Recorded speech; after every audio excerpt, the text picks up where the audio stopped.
기원으로 하나님 앞에 영광을 일원합니다. 네. 목사님, 틀어보세요.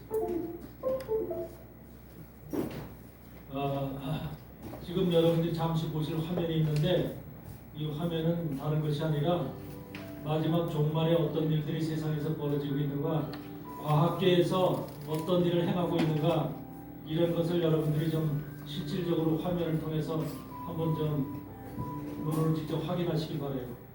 지금 안녕하세요. 우리가 알지 못하는 기가 막힌 일들이 지금 물리 벌어지고 있기 연구소로 때문에 알려진 오늘 세르는 지금 저녁 신문이나 1954년에 방송에서는 나오지가 설립되었습니다. 않는 얘기이기 때문에 제네바 북서쪽 이거를 프랑스 그 많이 스위스 좀 국경에 살펴보시고 기반을 두고 있으며 23개 회원국으로 구성되어 있습니다. 안 보여요. 선이라는 기관인데 CERN 선이라는 과학기술 미립자 충돌기를 만들어 놓은 그런 이제 스위스하고 프랑스 국경에 있는 과학센터인데 세계 모든 과학자들이 1년에 한 1만 명 이상 되는 과학자들이 모여서 연구를 하는 기관이에요. 그런데 저기가 그 센터 자체가 지금 현재는 27km인데 27km의 과학 단지가 형성되어 있는 것인데 저것을 지금 2026년도 올해에 91km로 확장하게끔 지금 계획이 되어 있고 지금 그렇게 진행 중이에요. 근데 저기서 지금 뭘 일으키냐면 어마어마한 일들을 지금 만들어내고 있어요. 어마어마한 일들을 만들어내고 온 세상 과학자들이 모여서 이 세상에 종말을 올 수 있는 거대한 일을, 우리는 아무것도 모르는, 일반 사람들은 전혀 상상도 하지 못하는 그런 계획을 하고 있기 때문에 잠시 여러분들 눈으로 좀 확인하기 바랍니다. 들어보세요.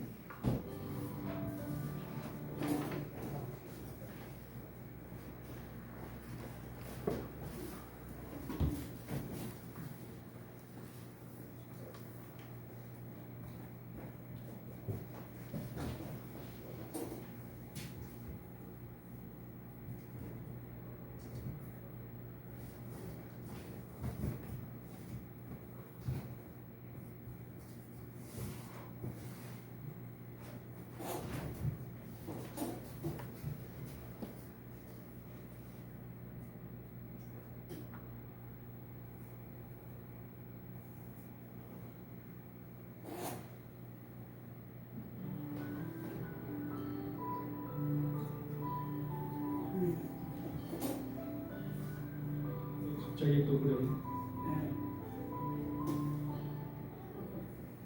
안녕하세요. 유피입니다. 유럽 입자 물리 연구소로 알려진 세르는 1954년에 설립되었습니다. 제네바 북서쪽 프랑스 스위스 국경에 기반을 두고 있으며 23개 회원국으로 구성되어 있습니다. 세른의 설립 목적은 고에너지 물리학에 필요한 입자 가속기 및 기타 인프라를 제공하는 것입니다. 국제 협력하에 실험을 하고 있고 2019년 기준으로 2,660명의 직원이 구성되어 100개 이상의 국가에서 온 10,000명 이상의 과학자들이 모여 세른에 있는 과학기기를 사용하기 위해 모여 있습니다.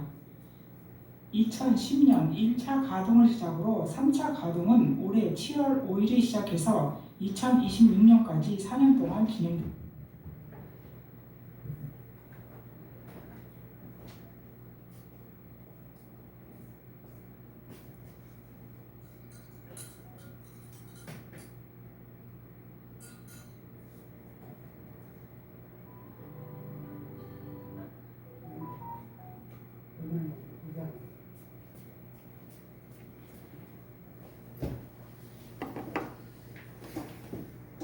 전 2029년으로 예정되어 있습니다. 이때는 100km에 달하는 가속고리의 충돌 에너지를 100테라 정도 물질이 무엇으로 이루어져 예수 그리스도를 대적하는 세력을 만들어내는 질량을 얻는 미스터리를 들어보세요. 해결하려고 하는 것입니다. 그만큼 과학이 지금 2010년에 무시무시한 일을 하고 힉스 있죠. 입자는 입자 물리학에서 기념비적인 이정표였다고 말하고 있는데 그 이유는 힉스 입자가 물질에 질량과 무게를 부여하는 존재이기 때문으로 알려졌습니다.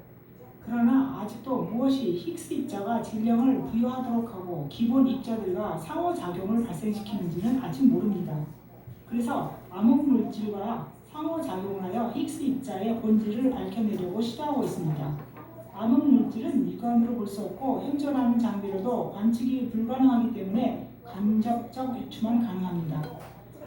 현재 우주는 암흑 에너지 69%, 암흑 물질 26%로 구성되어 있고 관측 가능한 물질은 5%로 구성되어 있을 것으로 추정됩니다. 우리가 일반적으로 알고 있는 물질들이 우주에서 차지하는 비율은 고작 5%에 불과하며 암흑 에너지와 암흑 물질을 합친 나머지 95%는 그 총량만 추정할 수 있을 뿐 신비한 암흑 물질이 무엇인지를 아직 설명할 수 없습니다. 즉 우리가 우주에 대해서 알고 있는 물질의 범위는 5% 내에 불과합니다. 문제는 이러한 강입자 충돌기가 다른 차원으로 가는 어두운 문, 즉 무적행의 문을 열 것이라는 우려에 있습니다. 과학자들은 중력을 사용하여 다른 차원이 존재할 가능성을 테스트할 수 있다고 보고 있기 때문에 대형 강입자 충돌기는 매우 비판적인 관점에서 검토되고 있습니다. 다른 차원에 대한 존재를 볼 수 있는 방법은 중력, 특히 중력과 관련된 이론적인 입자인 중력자와 관련이 있습니다. 한 이론에 따르면 중력자를 현재 우리가 살고 있는 차원뿐만 아니라 모든 차원에서 움직일 수 있다고 합니다. 그래서 만약 세른의 대형 강입자 충돌기가 중력자를 생성할 수 있다면 중력자가 현재의 차원에서 다른 차원으로 떠나는 증거를 볼 수 있게 된다고 말합니다. 비판자들은 세른이 차원과 연결하기 위해 거대한 노력을 하고 있다고 말합니다. 이 실험으로 시공간에 구멍을 뚫어서 시공간 자체를 망가뜨리고 극도의 이상한 현상을 초래시키게 됩니다. 또 대형 강입자 충돌기에서 블랙홀을 끌어들여 지구 중심에 떨어뜨리는 결과를 초래할 수 있다고 합니다. 블랙홀은 항성이 진화의 최종 단계에서 폭발로 수축되어 생성된 것으로 추정되며 강력한 밀도와 중력으로 입자나 전자기복사, 빛을 포함한 그 무엇도 빠져나올 수 없는 시공간 영역입니다. 블랙홀의 기능은 어떤 다른 공간으로 들어가는 공간의 왜곡의 문의 역할을 할 수 있다고 합니다. 즉, 무언가가 나올 수 있는 초자연적인 포털, 즉 문에 대한 이야기입니다. 한 우주에서 다른 장소로 가는 문이 있다고 가정했을 때 문이 열리면 그 다른 곳이 지구와 같은 대기 온도와 압력 및 구성이 지구와 같은 확률은 제로입니다. 압력이 높으면 유독가스가 쏟아지고 견딜 수 없을 만큼 뜨겁거나 차갑습니다. 또 그곳이 압력이 낮다면 문을 통해 높은 압력이 날아가서 다시는 돌아올 수 없게 됩니다. 성경 요한계시록 9장의 내용을 보면 다섯째 천사가 나팔을 불었을 때 하늘에서 땅으로 떨어진 별이 있었고 무저갱을 여는 열쇠를 받았습니다. 그 별이 무저갱을 여니 거기서 큰 용광로의 연기와 같은 연기가 올라왔습니다. 해와 하늘이 그 구덩이에서 나온 연기 때문에 어두워지면서 그 연기 속에서 메뚜기들이 나와서 땅에 퍼져서 정갈과 같은 권세를 받아 이마에 하나님의 인을 가지고 있지 않은 사람만 5달 동안 해하라고 명령을 받습니다. 이것들은 무저갱의 사자를 자기들의 왕으로 떠받들었는데 그 이름은 히브리 말로는 아바돈이고 그리스 말로는 아볼루온, 즉 아폴리온입니다. 세른의 지역명은 아폴리온이고 이 지역의 옛 지명은 아폴리아쿰입니다. 즉 세른이 부분적으로 위치한 프랑스의 마을이 상헤니스 푸에이라는 사실이며 푸에이라는 이름이 라틴어 아폴리아쿰에서 유래했습니다. 그곳에 살았던 사람들은 지하세계로 가는 관문이라고 믿었습니다. 세른이 지하세계로 가는 관문에 구축되었다는 점은 우연이 아닐 것입니다. 지하세계는 바닥 없는 구덩이인 무저갱이며 아비소스의 사자는 아바돈이고 아볼루온, 즉 아폴리온입니다. 그래서 비판론자들은 대형 강입자 충돌기의 설치 이유가 다른 차원의 존재를 소환하기 위함이라고 주장합니다. 실제로 세른의 가동 중에 블랙홀과 같은 것이 하늘에서 생성되었다 사라지는 광경이 목격되기도 했습니다. 또 세른 앞에 시바 여신상이 세워져 있습니다. 왜 과학연구센터에 종교를 상징하는 시바상이 세워져 있을까요? 시바 여신의 의미는 모든 세상을 파괴시킨 뒤 새로운 질서를 세우는 신이라는 의미입니다. 세계를 사탄이 원하는 세계로 재구성하는 신세계 질서를 세우기 위함이라고 합니다. 그러나 신세계 질서는 멸망하도록 계획되어 있습니다. 성경에는 여러 곳에 걸쳐 무저갱에 대한 설명을 하고 있습니다. 누가복음 8장 32절에는 거라사 지방에서 귀신 들린 사람이 예수를 만났을 때 귀신들은 예수께 제발 무적액으로 들어가라는 명령만은 하지 말아달라고 간청하였을 정도로 무적액은 귀신들조차 피하고 싶어하는 곳입니다. 계시록 17장 8절에는 천사가 짐승의 비밀을 알려주면서 이 짐승이 전에는 있었지만 지금은 없으며 장차 무적행에서 올라와서 나중에는 멸망하여 버릴 것이라고 말하고 있습니다. 즉 짐승은 장차 무적행에서 올라올 것이며 결국 멸망할 존재입니다. 무적행은 용, 곧 마귀요, 사탄인 옛 뱀을 결박하여 천년 동안 가두어두는 용도로도 사용될 것이라고 요한계시록 20장 1절에서 3절은 말하고 있습니다. 시청해 주셔서 감사합니다.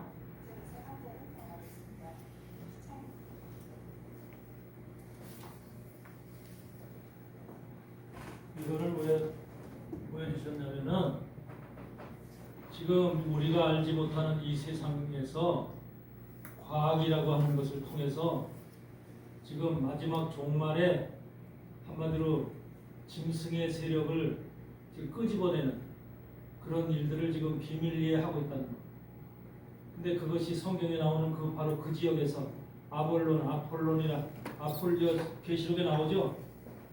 저 히브리어로 아바돈이요, 헬라어로 아볼론이라고 하는 이름이 나오죠. 그 지역 이름이 바로 아볼론. 그 땅에다가 지금 그 땅에다가 그런 엄청난 과학센터를 만들어가지고 상상을 해보세요. 27km가 되는 과학센터라고 세계에 그런 센터가 있어요. 지금 근데 그걸 91km로 확장을 하고 있어요. 91km로. 91km면 서울보다 더 훨씬 멀죠?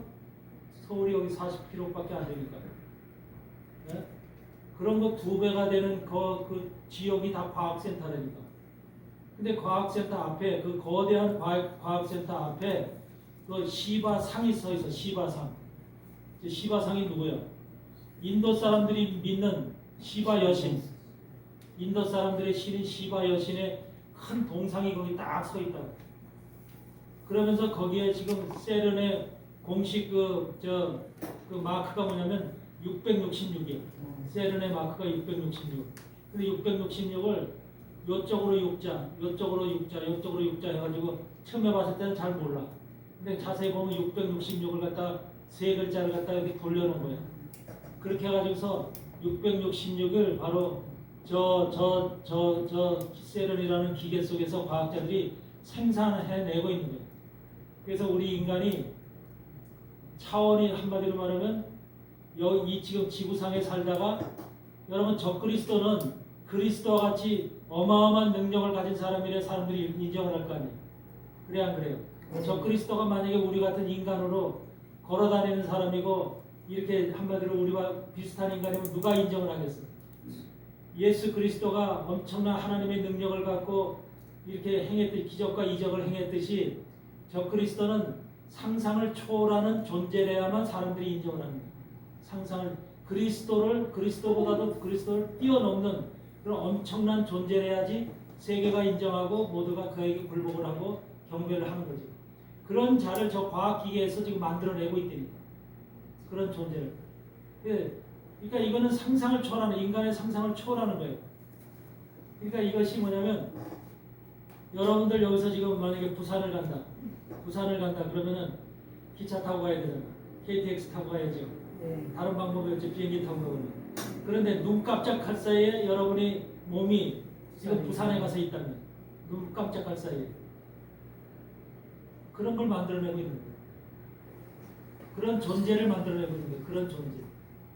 그러니까 여기서 눈 깜짝할 사이에 부산에 가서 있으면 그 사람을 안 믿을 수 있겠느냐는 거야. 모든 인간들이. 이런 기가 막힌 이런 인류의 정말로 상상을 초월하는 일을 지금 세른이라는 기계가 지금 만들고 있는 거예요. 전 세계 과학자들, 우리나라에서도 이거 많은 과학자들이 거기 가서 있어요. 우리나라 과학자들. 거기 합력해서 같이 연구를 하고 있어요. 그러니까 지금 과학계는요, 하나님의 창조를 부인하고 대적하는 이러한 쪽으로다가 엄청나게 지금 AI 세상이잖아요. 진짜 과학이라는 것이 얼마나 지금 그냥 진보되어 있고 발전되어 있는지 상상을 초월해요. 지난번에 뭐 며칠 날 저 서울에서 부처님 오신 날 행진할 때 로버트 부처가 지금 지나가는 거 봤죠? 로버트가 사람 모양으로 돼서 부처 옷을 입고 행진하잖아요. 그러니까 로버트 부처가 있듯이 스님이 있듯이 앞으로 로버트 목사가 있으리라 없으리라고 누가 장담을 하겠냐? 로버트 목사가. 그러니까 기이한 세상이 되는 거예요. 기이한 세상. 근데 그 로버트보다도 훨씬 100배, 1000배, 10,000배 진보한 그런 존재를 거기서 탄생시킨다니까. 그 존재를. 그게 지금 과학계의 한마디로 말해 수건이야. 수건. 비밀이고 우리가 이 땅에서 지구상에서 사는 1차원적인 세상에서 살아가는 이런 것이 우리의 뜻이 아니라 저 돈 있는 사람들, 딥스테이트들, 이 지구상의 그 모든 권력과 주권을 쥐고 지금 움직이는 이런 사람들은 이 세상 말고 다른 세상으로 갈 생각을 하고 있어요. 다른 세상으로 갈 생각을 하고 있어요. 근데 지금 우주선을 타고 만약에 다른 세상으로 간다면 어느 세월에 거길 가? 어느 세월에? 달나라를 한번 가려도 일주일 이상을 비행기를 우주선을 타고 가야 돼. 그런데 그렇게 가지고 화성을 간다, 토성을 간다 그럴 때 어떻게 외부의 별들에 갈 때 뭐 수십 년이 걸리고 뭐 수백 년이 걸리고 그렇게 해서 갈 수가 있어요? 살 수가 있냐고. 눈 깜짝할 사이에 가야 되잖아. 눈 깜짝할 사이에. 그런 거를 만들어내는 게 지금 저기서 그런 상상을 초월하는 걸.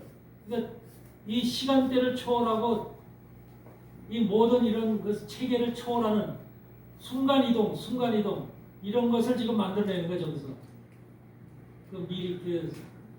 그 입자 지금 충돌기가 바로 그런 것을 만들어내는 거예요. 그런 것이 지금 세른이라는 저 과학기계에서 그 이름도 바로 그 666이라고 하는 그런 것 안에서 그런 것을 목표로 정해서 짐승의 표도 다 그래서 거기서 나오는 거예요. 그래서 그들이 그런 그 기계를 통해서 이 세상을 완전히 특권을 가진 몇몇 사람들이 움직이는 그런 특별한 세상으로 그들이 변조시키려는. 우리 인간들은 지금 우리 방송에 안 나오잖아요. 뭐 뉴스에 나옵니까? 세른이라는 기계가 저런 일을 하고 있다는 게 뉴스에 나와요? 전혀 일반 사람들은 들어본 적도 없죠. 저런 일을 하리라고 상상도 못하죠. 근데 현재 저기 1954년서부터 저 기계가 새로 만들어져 가지고 지금 실험 중인 거예요. 계속해서 실험을 하고 있는 거죠. 그러니까 그런 것이 지금 이제 막바지가 돼서 저들이 얘기하기는 2030년 전에 이 세계가 하나로 한 나라의 세계가 된다. 이렇게 저들이 지금 장담하고 있는 거예요. 체제가 각 나라의 체제 뭐 미국, 이란, 뭐 한국 이렇게 일본 이렇게 나눠져 있는 체계가 아니라 세계가 하나의 체제로 변화될 것이다. 하나의 체제로. 이것이 지금 저들이 그게 누구 체제예요? 짐승이 다스리는 적그리스도의 체제인 거죠. 이런 것을 지금 만들어내고 인간의 힘으로 과학의 힘으로 만들어내고 있다는 사실. 그러니까 과학이라고 하는 것이 인간을 편하게 하는 것도 있지만 사실은 하나님을 대적하면서 우리를 완전히 속이고 있는 거예요.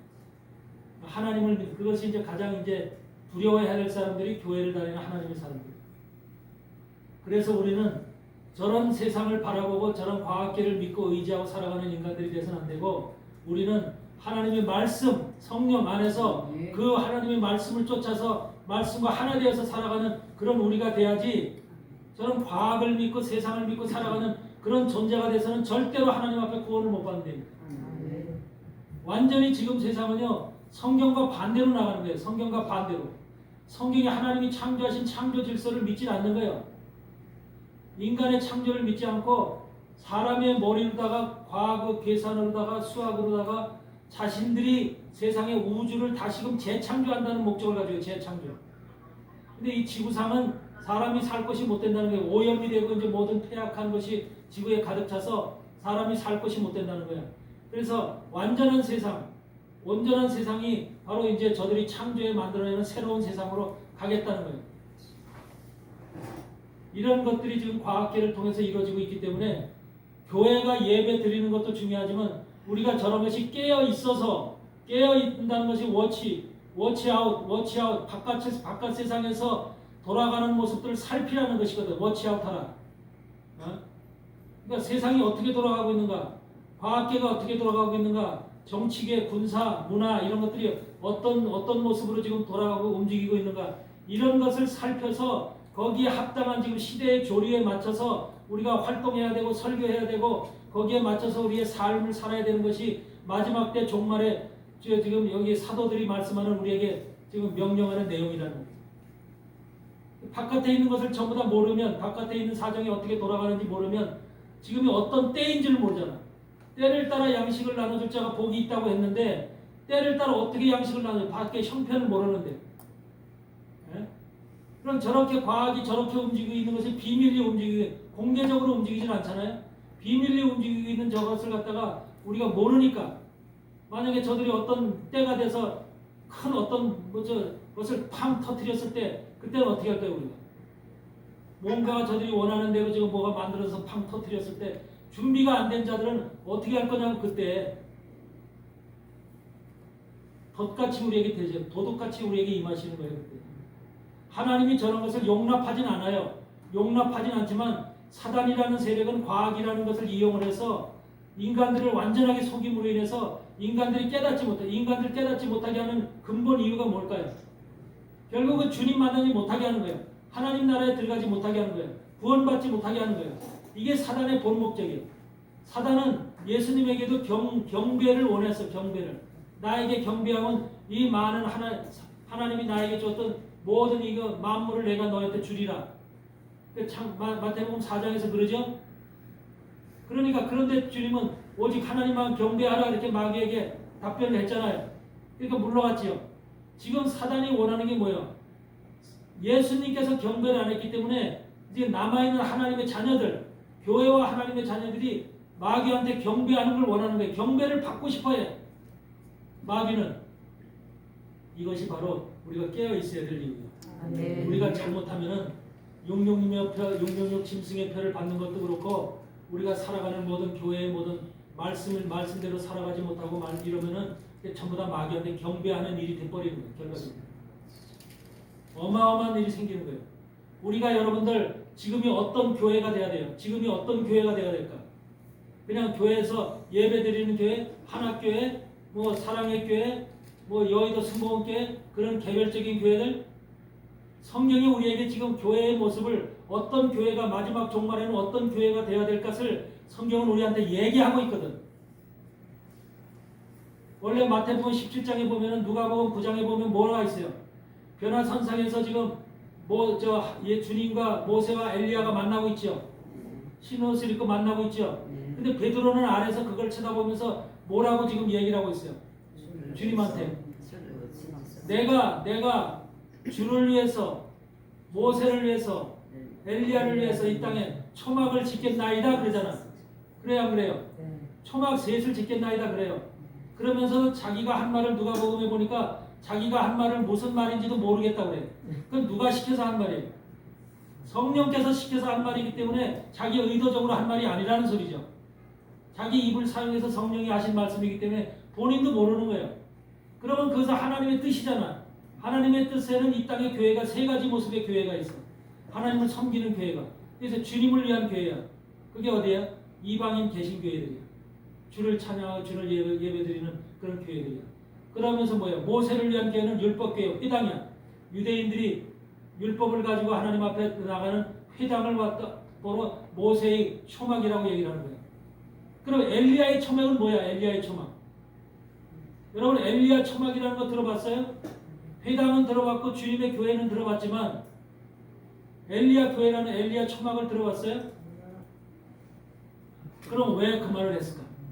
엘리야 초막이라는 말을. 베드로 반석에다가 내가 주님의 집을 짓겠다고 얘기하잖아. 반석에다가 음부의 건세가 틈타지 못하리라고 얘기했잖아요.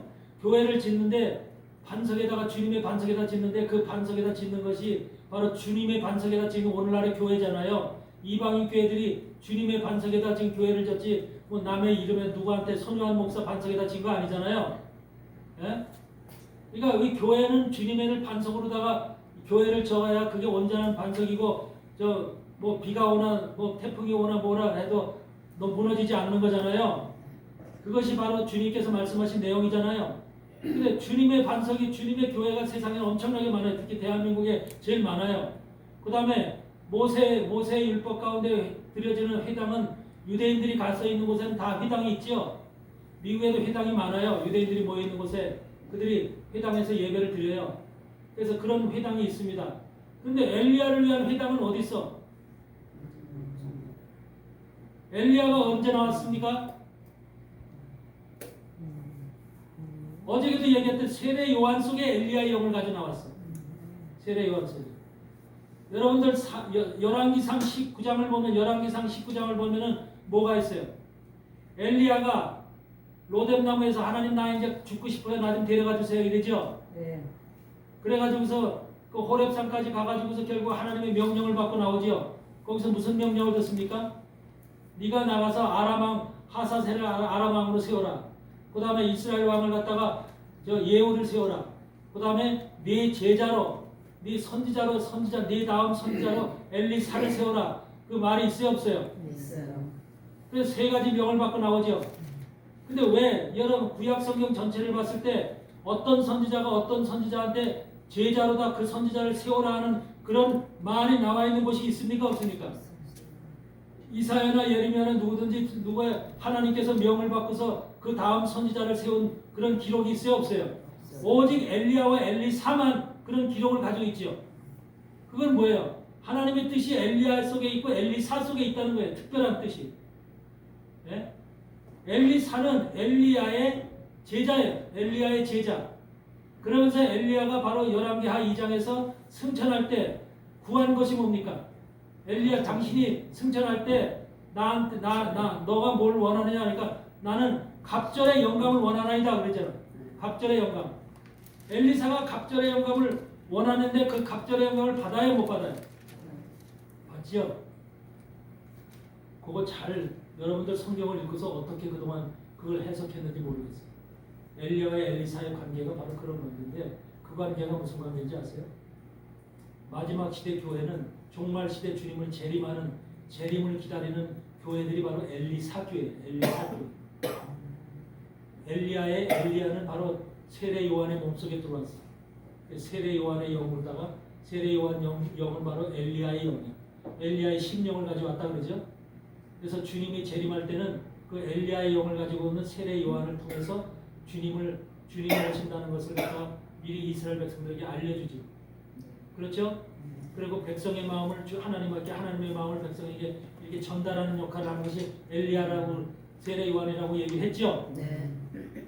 그랬듯이 엘리야가 초림 때 주님의 오심을 갖다가 전하고 이스라엘 백성들에게 전하고 그것을 갖다 사역을 마쳤듯이 엘리야의 제자는 주님의 재림을 준비하는 바로 종이 되기 위해서 그렇게 하나님께서 엘리야를 제자로 삼고 이렇게 명령을 내리신 거예요. 마지막 시대는 엘리사 두 배의 갑절의 영감을 가지고 있는 엘리사의 교회들이 만들어져야 되는 거예요. 엘리사의 교회들이. 근데 그 교회가 무슨 엘리야라는 그 주님의 복음 안에서 들어와 있는 엘리야라는 복음 안에 바로 뭐가 들어있냐면 엘리사 갑절의 영감을 가지고 있는 그런 종들이 주의 종들이 만들어져야 된다는 거예요. 그러니까 여러분들이 만약에 엘리사의 갑절의 영감을 가지고 있는 사람들이라면 여러분들은 엘리야의 제자인 거라. 엘리야의 제자. 아멘. 아멘. 엘리사라고 하는 의미가 여러분들 왜 갑절의 영감을 요구했을까? 마지막 시대에 싸워야 될 하나님의 교회와 하나님의 종들이 하나를 가지고서 싸우지 못해요. 갑절의 영감을 받아야만 사단들과 적과 싸워서 이길 수가 있어요. 우리가 지금 가지고 있는 이 현재의 영을 가지고선 사단을 싸워서 이기지 못해요. 사단이 얼마나 강력한지 아세요? 하나님을 대적하고 하나님의 자리에 올라가려고 하는 자리, 바로 그런 영이 사단이에요. 그런 영인데 그런 영을 가지고 있는 사단을 우리 같은 사단한테 잽도 안 돼요. 우리는 잽도 안 돼. 그렇기 때문에 말씀으로 우리가 영감을 가지려면 말씀을 소유해야 되잖아요. 말씀을 소유해야 되고 말씀을 갖다 우리에게 가득 차야 되죠. 그래서 그렇게 되어진 자가 마지막 종말에 주의 종인 거예요. 하나님의 사명을 감당하는 자가. 그래서 그렇게 하나님의 사명을 감당하도록 만들어지고 선택되어지고 양육되어진 그런 사람이 결국 마지막 때 증인으로 쓰임 받는 거예요. 증인으로. 계시록 11장에 증인 나와요, 안 나와요? 14만 4천을 왜 뽑았어요? 계시록 7장에서 14만 4천을 왜 뽑았어요? 뭐 하도록? 하나님의 말씀을 마지막 때 증거하도록. 여러분, 마지막 환란 시대가 되면 후 3년반에 대해서 적그리스도 시대가 되면은, 적그리스도의 통치 시대가 되면은 교회가 있을 수 있어요, 없어요? 교회 못 한다니까? 예배 못 드려요. 그때 교회 사라져요. 그런데 하나님의 전권을 받은 14만 4천만이 나가서 전도할 수 있고 설교할 수 있어요. 왜? 그들을 못 건드려요. 하나님이 못 건드리게 해요. 그러니까 그들에게 뭐야? 하늘로서 비가 내려오게 하고요. 피를 토하게 하고요. 그들이 얼마든지 하나님의 권력을 가지고 모든 것을 행할 수 있게끔 하나님께서 계시록 11장에 나오잖아요. 네? 그러니까 전권을 가지고 있는 자들이 증인인 거예요. 마지막 시대에. 예수님의 12제자도 또 120명의 성령 세례 받은 자들도 결과적으로 뭘로 쓰임받는 거예요? 하나님의 말씀을 증거하라. 바로 사도행전 1장 8절에서 유다와 예루살렘과 유다와 사마리아 땅끝까지 이르러 내 증인이 되라 그랬잖아요. 그 증인이 된 것이 바로 사도들에서 120명의 성령 세례 받은 사람들이 증인이 되는 거잖아요. 그랬듯이 마지막 주님이 오실 때도 마찬가지로 그 증인들이 필요한 거예요. 증인들이. 왜? 교회를 다니면서도 그동안 잘못 말씀을 들었고 잘못 깨달았고 교회에서 온전한 신앙생활을 못하고 또 마지막 시대는 사단이 발악을 하기 때문에 온전한 설교를 듣지 못하고 자유주의 신학 가운데 우리가 엉뚱한 믿음 생활을 했기 때문에 하늘을 소망하고 하늘을 꿈꾸고 구원의 길을 가는 사람이 좁고 협착한 길을 가는 그런 믿음의 길을 걸어간 사람들이 아니라 넓고 큰 길. 우리가 마태복음 7장에 나오죠. 넓고 큰 길은 뭐야? 멸망의 길이다. 그러죠? 좁고 협착한 길이 생명의 길이다. 그랬잖아요. 근데 대부분이 넓고 큰 길을 좋아해요? 좁고 협착한 길을 좋아해요? 넓고 큰 길을 가잖아요. 그래서 다 대형 교회들 가는 거예요. 조그만 교회 안 오잖아요. 네? 사람의 마음이 그런 거예요. 인간의 심령이 원래 그래요. 큰 교회 가면 뭐가 있어요? 왜 큰 교회 갈까? 큰 교회 집사는 어디 순복음교회 집사예요. 순복음교회 권사예요. 장로에 그러면 뭐가 생겨? 어깨에 힘이 들어가지.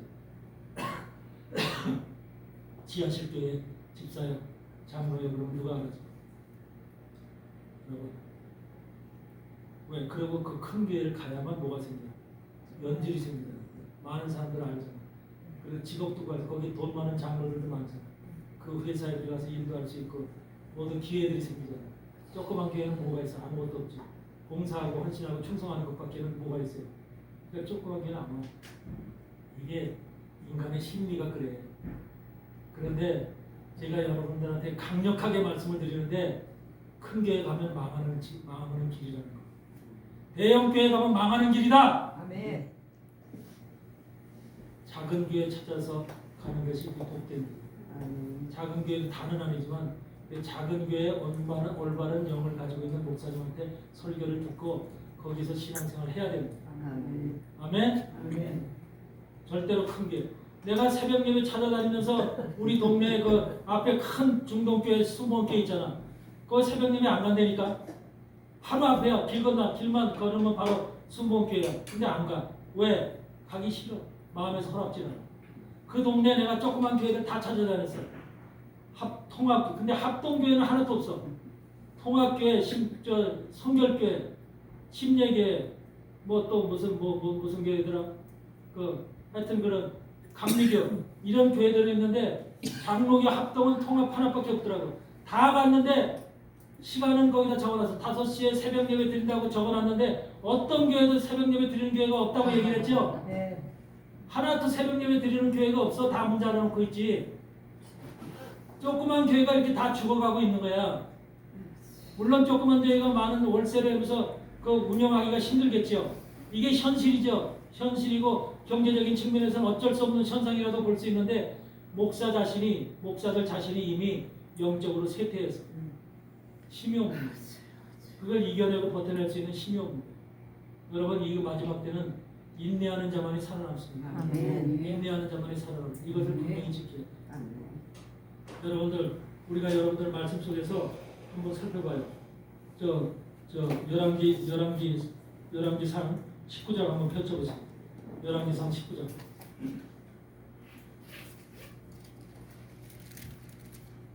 엘리야에 대해서 뭐라고 얘기하고 있나? 19장 19절을 보니까 19장 19절에 엘리야가 거기서 떠나 사밧의 아들 엘리사를 만나니 저가 12결이 소를 앞세우고 밭을 가는데 자기는 12째 결이와 함께 있더라. 엘리야가 그리로 건너와서 겉옷을 그 위에 던졌더니 지금 엘리사는 뭐 하고 있어요? 밭 갈고 있죠? 밭 가는 일을 하고 있죠? 밭 가는 일을 하고 있는데 여러분들은 지금 무슨 일을 하고 있는 거예요? 마지막 종말의 종들이 무슨 일을 하고 있는 거예요? 무슨 일을 해야 되는 사람들이에요? 밭 가는 작업을 하는 사람들이 마지막 종말의 종들이에요. 밭 가는 작업, 땅에서 지금 쟁기놓고 밭 갈라는 게 아니에요. 농사지라는 게 아니라 여러분들 심령의 밭을 가르라는 거예요. 심령의 밭을, 마음의 밭을 가르라는 거예요. 종말의 종들은 마음의 밭을 갈아야 돼요. 성도들의 마음의 밭을 갈아서 그들 속에 있는 악한 것들, 더러운 것들, 추잡한 것들, 죄악된 것들을 다 뒤집어 엎어야 되는 거예요. 밭을 갈면은 여러분들 돌짝밭, 나무 뿌리가 있는 그런 밭을 가면 거기다 씨를 뿌리면 온전하게 자라겠어요? 그걸 다 제거해야 될 거 아니에요. 먼저 제거하기 위해서는 밭갈이를 먼저 해서 뒤집어 엎어야지 그걸 끄집어낼 거 아니에요. 그래서 고운 흙으로 만들어졌을 때 그 위에다 씨를 뿌려야지, 물을 주고 씨를 뿌려야죠. 그랬을 때 거기서 온전히 뿌리를 내리고 그 식물이 잘 자라겠죠. 밭갈이 작업은 인간에게, 특히 교회에서 하나님의 마지막 시대 종들은 밭갈이 작업을 하는 종들이 돼야 되는 거예요. 근데 지금 밭갈이 작업을 하면 여러분은 교회 안에 붙어 있을까? 다 나갈까? 밭갈이 작업을 하면 여러분은 흠을 끄집어내는 거예요. 한마디로 여러분이 부족한 거, 더러운 거, 악한 거를 다 목사님이 설교를 하면서 그 밭갈이 작업을 다 끄집어내면은 그 성도가 나를 통해서 나한테 들으라고 하는 소리인가 보다, 저 소리가. 그러니까 그 다음 주에 나와 안 나와? 안 나오는 것이 그게 일반이에요. 인간들의 지금 교회가 그렇게 되어 있대요. 그런데 그 작업을 안 하면 하나님이 내 문제가 이런 문제가 있구나. 목사님이 그런 설교를 할 때 내게 이런 문제가 있구나. 내가 이것을 끄집어내야 되구나. 설교를 통해서 내 속에 있는 악한 것들, 더러운 것들, 추잡한 것들을 끄집어내야, 이런 마음을 가지고 그게 은혜가 돼야 되는데 오히려 내 속에 있는 것들을, 더러운 거, 악한 것들을 덮어준다니까.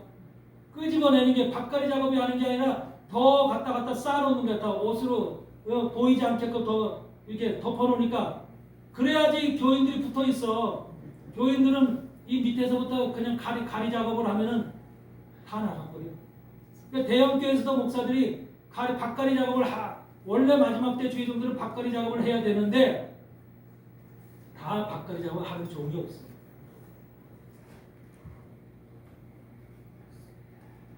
우리 엘리사 선지신앙연구원 사람들밖에 밭갈이 작업을 하는 사람이 없고, 나는 밭갈이 작업을 하러 한국에 옮겨서. 아멘. 밭갈이 작업을 안 하면 절대로 하나님 나라에 못 가. 아까도 얘기했죠. 벌거벗으라는 게 뭐예요? 밭갈이 작업을 해야 그걸 벌거벗습니다. 내 속에 항상 더러운 거, 악한 거 숨겨놓고 없는 거, 겉으로는 잘하는 척, 없는 척 하지만 하나님은 다 보고 계시다. 그래요? 그래서 바로 엘리사는 어쩌도 밭갈이 작업의 선수야. 밭갈이 작업의 선수야. 12결이 소를 가지고 밭갈이 작업을 하는 사람이야. 근데 12결이 소가 뭐야? 두 마리씩 짝을 져서, 이제 결이라는 것이 두 마리씩 짝을 져서 12번째니까 24마리잖아. 24마리를 가지고 지금 밭갈이 작업을 하고 있었던 거 아니에요. 근데 엘리사는 몇 번째 밭갈이 작업 소를 붙잡고 있어요? 12번째 결이. 그럼 뭐 하는 거예요? 마지막 시대의 종말에 밭갈이 작업을 하는 종이라는 뜻이에요. 12개 마지막 종말의 종이 바로 엘리사라는 거예요. 마지막. 그래서 마지막 밭갈이 작업을 하기 위해서는 엘리야로부터 갑절의 영감을 받아야만 하는 거예요.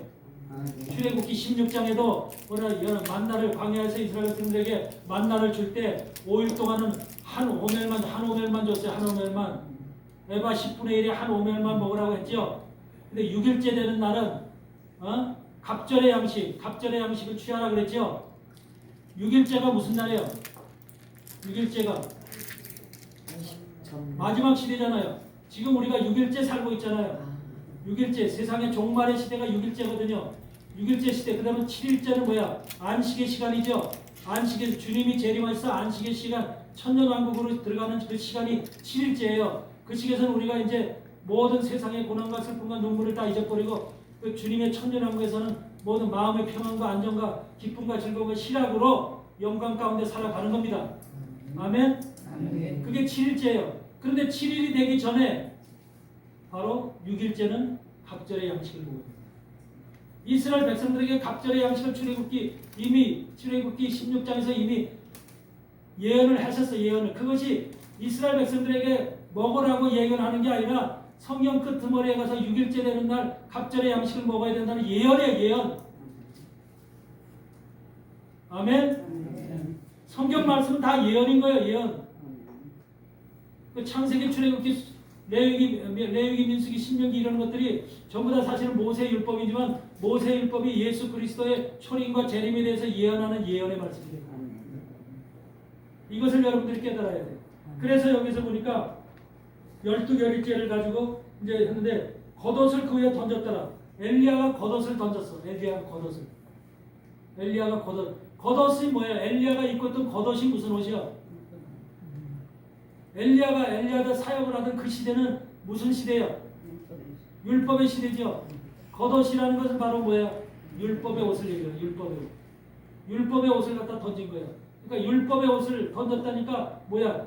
마지막 시대 12결이 소에다가 율법의 옷을 던진 거예요. 마지막 시대 여러분들이 율법을 알아야 될까 몰라야 될까? 알아야 돼요.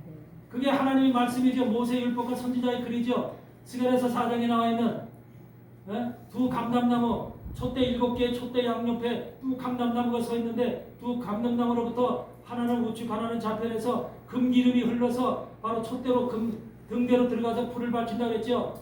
7교회가 현대 지금의 7교회들이 7교회로 상징되는 에베소교회, 서문학교회, 버가모교회, 두아디라교회, 사대교회, 빌라델피아교회, 라오디게 교회 7교회잖아요. 계시록에 주님은 이 땅에 7교회를 남겨두시고 가셨거든. 7교회를 남겨도 우리가 지금 7교회 안에 있는 거예요. 7교회 중에서 지금 우리가 무슨 교회에 있어요? 마지막 시대 라오디게 교회 속에 있는 거예요. 라오디게 교회 속에 있는 거예요. 그런데 그 7교회에게 바로 뭐야? 7교회가 등불을 밝히려면 뭐가 들어가야 돼? 금기름이 들어가야 돼. 금기름. 두 감람나무로부터. 근데 두 감람나무는 뭐라 그랬어요? 두 감람나무. 스가랴서는 이 두 감람나무가 무엇입니까? 누굽니까? 그렇게 얘기를 하니까 주 앞에 서 있는 기름 발리는 자 둘인데 주 앞에 서 있는 자다. 그렇게 얘기를 해야 안 그래요? 그렇게 얘기를 하죠? 주 앞에 서 있는 자가 누구예요? 마태복음 17장에서 바로 그거죠. 17장에서 주님의 변화산상에서 주 앞에 딱 나타난 자가 모세와 엘리야죠. 모세의 율법과 선지자의 글이죠. 그 두 사람이 받은 것이 구약 전체죠. 구약 전체의 말씀을 가지고 얘기를 하는 그 속에서 뭐가 나온다? 금기름이 흘러나온다. 예수 그리스도라는 기름이 그 속에서 뽑아서 나온다는 거예요. 여러분 감람나무에서 기름을 짤 때 그냥 감람나무에서 기름이 뚝뚝 떨어져요? 아니면 나무를 짜야지 나와요? 짜야지 나오죠. 찐 누르고 짜야지 나오죠. 예수님이 구약의 말씀을 짜야만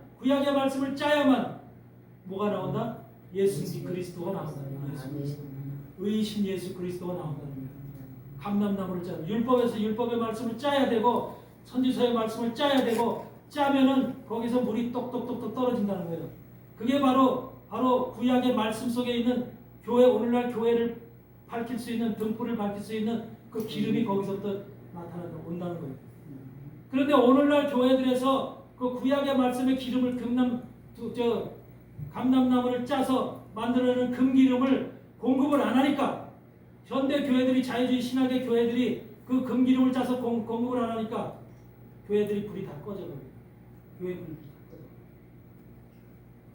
얼마나 제가 한심한 세대인지 아세요? 아까 과학적으로 얘기했듯이 저런 세상이 돌아가는 걸 알아야 되거든요. 목사들은 세상 사람들은 몰라도 목사는 알아야 돼. 왜? 저것이 하나님을 대적하는 일이거든.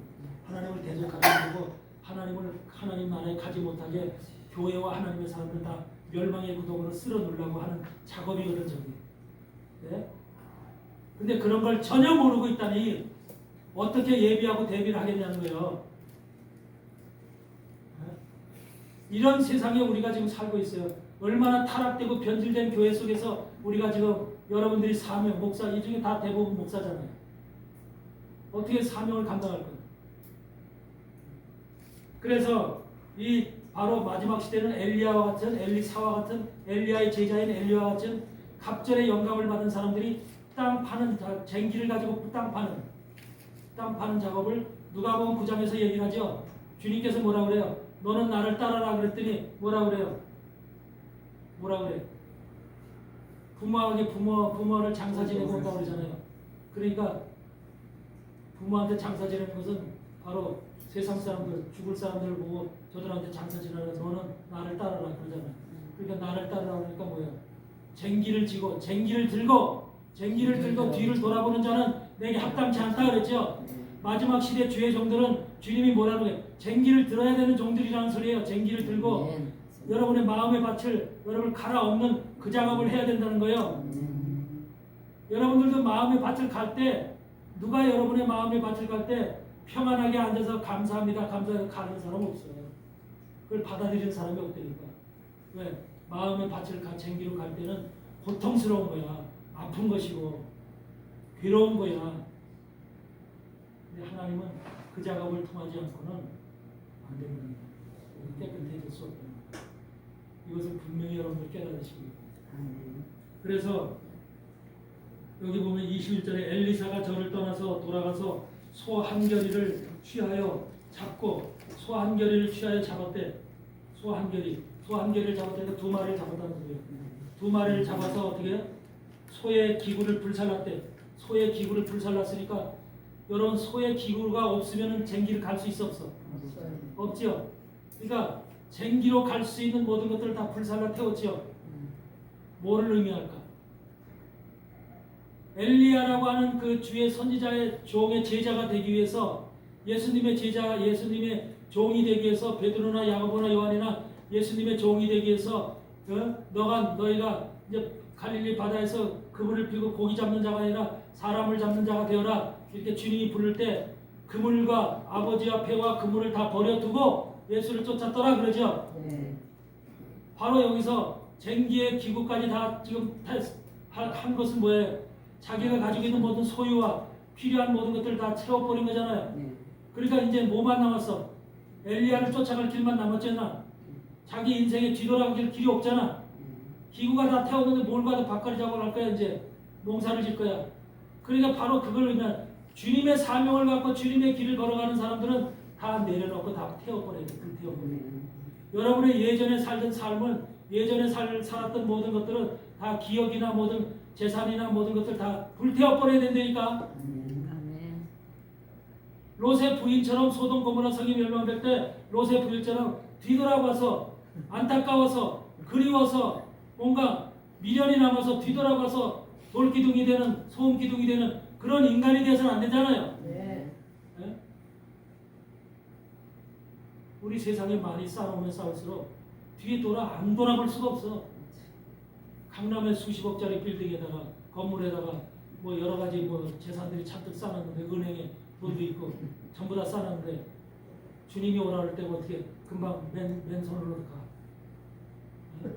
오죽하면 천사들이 롯의 손과 부인의 손과 딸들의 손을 붙잡고 그래. 붙잡고 나갔대. 안 가니까. 여러분 이게 마지막 때 현상을 얘기하는 거야. 여러분이라고 주님이 부르면 아이고 아멘 하고서 이렇게 갈 것 같아요? 못 간다니까. 미련이 많이 남아 있어서 아직까지 미련이 세상에 아무것도 없어서 좀 가요. 여기 있는 사람들은 다 그럴 거예요. 없었어. 그만큼 지금 그걸 하나님께서 지금 그렇게 훈련이 돼야만 되고 아무 미련이 없이 떠날 수 있는 주님이 부르시고 주님이 주님한테 가는 것은 시간을 두고 텀을 두고 이 시간 안에 와라 이게 아니에요. 딱 시간에 딱 가느냐 안 가느냐에 따라서 삶과 죽음이 결정됩니다. 이런 엄청난 우리가 순간에 그러니까 그때는 아버지만 아시는 아들도 모르고 누구도 알지 못한다. 아버지만 그 시간을 알기 때문에 우리는 그때가 몰라. 언제 어느 때인지 몰라. 그걸 항상 준비하는 불을 켜고서 성전에 마음속에 성전에 교회에 불을 켜고 기름을 준비하고 그릇에 기름을 준비하고 그렇게 나가는 항상 그 준비성이 있어야 돼. 깨어서 준비하는 그 두 가지가 갖춰져 있어요. 그래서 여기에서 보면 소의 기구를 불살라 그 고기를 삶아서 백성에게 주어 먹게 했다. 여러분 이스라엘 사람들이 주의 종이 될 때 백성에서 소를 잡으면은 뭐에다 소를 잡아서 어떻게 해요? 대부분 번제단에서 번제드리죠. 제단에서 번제드려서 불태우지요. 이게 일반적이죠. 속죄제를 드리든 화목제를 드리든 소를 잡아서 번제물로 드리잖아요. 근데 이 백성에게 고기를 먹으라고 주는 엘리사는 소를 잡았는데 그 소를 잡아서 백성에게 먹으라고 주는 거예요. 제단에 바치질 않고 백성에게 준다고 그래요? 안 한다고 그래요? 제단에 지금 제사 드렸다고 그래요? 안 그래요? 백성에게 네? 주어 먹게. 불살라 그 고기를 삶아서 백성에게 주어 먹게 하고 그러잖아. 네. 마지막 시대 종들은 땅 파는 작업을 하는 땅 쟁기를 가서 땅 파는 종들은 엘리사와 같은 갑절의 영감을 받은 그런 주의 종들은 누구를 위한 종들? 백성에게 자기를 내어주는 종들. 바로 여기서 소가 누군지 아세요? 소 자신이 제사장이며 바로 하나님의 마지막 거룩한 종들인 바로 본인 엘리사를 가리킵니다. 여러분들은 소가 되어야 돼요. 여러분 구약 성경에 보면은 하나님 앞에 번제를 드릴 때 소로 드리고 양으로 드리고 염소로 드리고 다 다르죠. 네. 급시 다르죠. 소로 드리는 사람, 소로 하나님 앞에 소를 잡아서 드리는 건 뭐예요? 그래요? 누가 소를 잡아서 드려요? 사람의 그 가치를 얘기하는 그 사람의 소의 가치, 양의 가치, 염소의 가치 다 다르거든요. 어린 양의 가치. 일반적인 백성들을 뭐라 그래요? 어린 양이라고 그래서 어린 양. 백성들 어린 양. 여러분들은 뭐예요? 어린 양이에요? 염소예요? 뭐예요? 수염소예요? 암염소예요? 아니면은 여러분들 소의 뭐예요? 양의 뭐야? 여러분들이 해당이 뭐예요? 구약 시대의 짐승으로 얘기하면 소가 바로 소는 제사장을 가리키는 거예요. 제사장이 될 사람들, 그 사람들은 바로 소로다가 제물을 드리는 거예요. 제물을 그 사람을 가리키는 소. 그러니까 엘리사를 죽어서 하나님 앞에 제물로 드릴 수 없으니까 대신 소를 바쳐서 드리는 거예요. 근데 소를 갖다가 제단에 바쳐서 불태워서 화목제로 드리는 것이 아니라 바로 번제로 드리는 것이 아니라 그 자기를 잡아서 소라는 자기를 잡아서 누구한테 주고 있어? 백성에게 주고 있는 거예요. 마지막 시대 주의 종들은 엘리사와 같은 종들은 자기를 잡아서 소 같은 자기를 잡아서 백성에게 자기를 나눠주는 거예요. 백성에게. 이게 바로 엘리사 이 말씀의 본 뜻이요. 이해되세요? 괜히 이런 말씀이 구절절 나오는 게 아니라니까요. 여러분들 자신이 여러분들 속에 그러니까 여러분들을 잡아서 여러분들 갖다 백성에게 나눠주려면 백성에게 양식이 되도록 나눠주려면 여러분들 속에 빈 털터리가 되면 어떻게 그걸 갖다 백성에게 나눠주겠어요? 여러분들 속에 뭐가 차 있어야 돼요? 하나님의 말씀으로 차 있어야 되잖아. 말씀으로 차 있어야지 말씀의 떡을 갖다 고기를 나눠줄 거 아니야. 여러분들을 띄어서 나눠줘야 되는데 소를 갖다 잡아서 나눠줘야 되는데 여러분들이 빈 털터리 아무것도 없어. 말씀도 없고 아무것도 없어. 그걸 어떻게 나눠주냐고. 그 엘리사와 같이 갑절의 영감을 가지고 있는 사람은 머리서부터 손끝 발끝까지 그리스도의 말씀으로 하나님의 복음으로 말씀으로 율법으로 가득 차 있기 때문에 그것을 띄어서 백성에게 양식으로 나눠주는 거죠.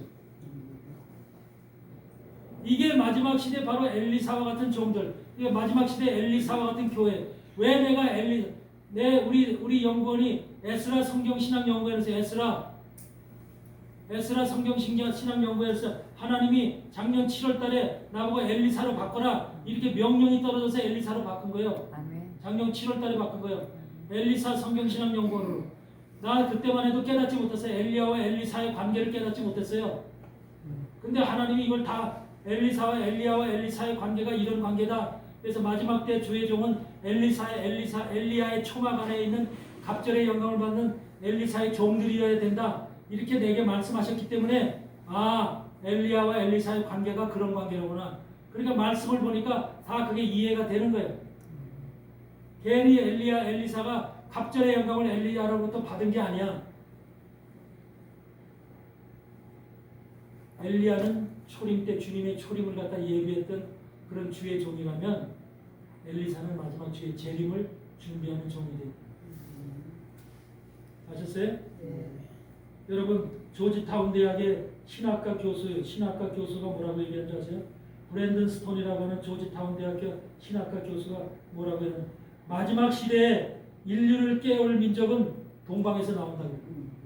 마지막 시대에 인류를 깨울 민족은 동방에서 나온다. 이 동방이 어디예요? 일본이요? 대만이요? 대한민국. 대한민국이요. 대한민국. 아멘. 명심하시기 바래요. 아멘. 여러분이 마지막 시대를 이 세계를 깨우고 하나님의 뜻을 이룰 그런 민족이고 백성이고 그런 교회고 종이라는 사실을 엄숙하게 엄정하게 여러분들 받으시기 바래요. 네. 그래서 여러분 계시록 7장 2절에도 그러잖아요. 살아계신 7장 2절에 살아계신 하나님의 인을 가지고 해돋는 데로부터 올라와서 땅과 바다를 해롭게 할 권세를 얻은 네 천사를 향하여 가로 큰 소리로 외쳐 가로되 우리가 우리 하나님의 종들의 이마에 인치기까지 땅이나 바다나 나무나 해하지 말라 하라. 인침을 주는 종이 어디서 나와? 하나님의 종들의 이마에 인치기까지 인받는 그 인치는 종들이 어디서 나온대? 해돋는 데로부터 올라오는 그런 하나님의 천사가 있는데 그 천사들이 바로 우리 하나님의 종들의 이마에 인칠 때까지 다른 것도 해롭게 하지 말라. 여기 해돋는 데로부터 성경에 보면 from the east, from the 동방으로부터라고 이렇게 기록되어 있어요. 동방으로. 원어에는 해돋는 데 rise of the sun이 아니라 여기서 from the east라고 돼요. from the east. 동쪽으로부터, 동방으로부터. 세계적인 유명한 학자들이 왜 한국 지명을 하냐면 결과적으로 성경에 나와 있는 이 동쪽, 동방, 또 해돋는 데로부터 이런 언어들을 집중적으로 옛날에는 그걸 생각을 안 했다가 이걸 연구를 하다 보니까 이게 한국이구나, 대한민국이구나. 이것을 발견하고 깨달은 거예요. 그 땅에서 태어나서 그 땅에서 종의 부름으로 선택되어서 종의 부름을 받고 사역을 한다는 것이 얼마나 축복이냐 이 말이야. 얼마나 축복이냐 이 말이야. 아멘. 아멘. 아멘. 지금 여러분들 7장 2절에 보니까 지금 이게 여기서 뒤에 보니까 뭐 르우벤 지파에서 12,000, 뭐 시몬 지파에서 12,000 쭉 나오잖아. 그래서 14만 4천. 이 여러분들 세대주의 종말론을 하는 사람들은 다비의 세대주의 종말론을 하는 사람들 속에서 역사적 전천년주의가 아닌 사람들은 이 지금 14만 4천의 유대 지파를 따라서 이렇게 12,000명씩해서 14만 4천명을 뽑아냈죠. 그래서 계시록 4장 이후서부터를 유대인을 향한 하나님의 말씀이라고 보고 안 봐요. 이방인에게 해당되는 말씀이 아니다. 이방인은 계시록 1장 3장까지만은 이방인에게 3장까지가 뭐야? 라오디가 교회로 끝나거든요. 7개 교회가 나오는 곳까지만 이방인에게 해당되는 것이고 그 4장 이후서부터는 모두가 유대인에게 해당하는 예언의 말씀입니다. 이렇게 보고 4장 이후서부터 안 보는 것이 세대주의 종말론자들이 하는 짓거리예요. 여러분 유대인이에요 아니에요? 네? 아니에요. 여러분 유대인이에요 아니에요? 한번 물어봅시다. 아니에요. 그러니까 여기까지 여러분들이 성경을 허들었다는 소리. 성경을 허들었으니까 지금 유대인이 아니요. 당장 이렇게 얘기를 합니다. 로마서 2장 28절 29절 펴보세요. 로마서 2장. 분명히 로마서 2장에 기록되어 있는데도 불구하고 그런 말씀은 여러분들 기억 속에 없어. 전부 다 사라졌어. 분명히 여러분 읽었을 거예요. 로마서 2장 28절 29절 우리 다 함께 큰 목소리로 한번 읽어줍시다. 시작. 대저 표면적 유대인이 아니요 표면적 육신의 할례가 아니라 오직 이면적 유대인이며 할례는 마음에 할지니 신령에 있고 의문에 있지 아니한 것이라. 여기서 표면적 유대인이 누구요? 할례를 받은 저 유대인들은 반드시 태어난 지 8일째 되면 할례 받지요. 그러니까 할례를 받은 저 유대인들 그게 바로 표면적 유대인들이죠. 네. 지금도 저들은 갖다가 자기네들 유대인이라 이렇게 얘기를 하죠. 저들은 유대인이고 우리는 이방인이다 이렇게 딱 갈라놨죠. 그런데 성경은 지금 뭐라고 얘기했어? 표면적 유대인이 아니라죠. 네. 저 이스라엘 땅에 있는 저 중동에 있는 저 이스라엘이 유대인이 아니라죠. 네. 유대인이 아니요. 표면적 유대인이 아니요. 이 표면적 육신의 할례가 아니다. 오직 이면적 유대인이 이면적 유대인이 뭐야? 예수 그리스도를 통해서 복음이 내 심령 속에 들어와서 예수 그리스도로 할례를 받은 우리 여러분들 예수 그리스도로 할례를 받았어요, 안 받았어요? 마음의 할례를 받았지요. 네. 그걸 이면적 유대인이라고 지금 말하는 거잖아. 이면적 유대인이 유대인이며 할례는 어디다 하라? 마음에 하라. 분명히 여러분들을 지금 유대인이라고 얘기하고 있는 거죠. 그런데도 이걸 믿지 않는다니까. 나는 이방인, 저들은 유대인 이렇게 갈라놓고 있다니까. 그러니까 하나님이 보실 때 여러분 얼마나 답답하게 보시겠느냐는 거야. 그래서 루벤 지파, 시몬 지파, 저 무슨 므낫세 지파 다 해서 14만 4천 쭉 나오지만 이 지파들이 저 유대인들을 가리키는 게 아니라니까. 여러분들이 그 안에 들어 있어요. 여러분들이 왜? 맞아요. 나는 몰라요. 내가 무슨 지파에 속했는지 몰라요. 내가 뭐 14만 4천 안에 있다고 하더라도 내가 어느 지파에 속해 있는 12,000명에 속해 있는지 몰라요. 그렇죠? 근데 하나님은 아시죠. 여러분이 어떤 사람은 요셉 지파에 속해 있는 사람도 있을 것이고 누구야? 베냐민, 에브라임 지파에 속한 사람도 있을 것이고 요셉 지파에 속한 또 므낫세 지파, 또 시몬 지파, 갓 지파, 각기 다 있죠. 이런 지파에 속해 있는 것을 하나님은 아실 거예요. 이걸 영적으로 여러분들이 지금 어디에 속해 있는지 우리는 몰라요. 그런데 분명히 우리는 하나님 안에서 이 14만 4천이라고 하는 이 지파 안에 12지파 안에 우리는 소속되어 있답니다.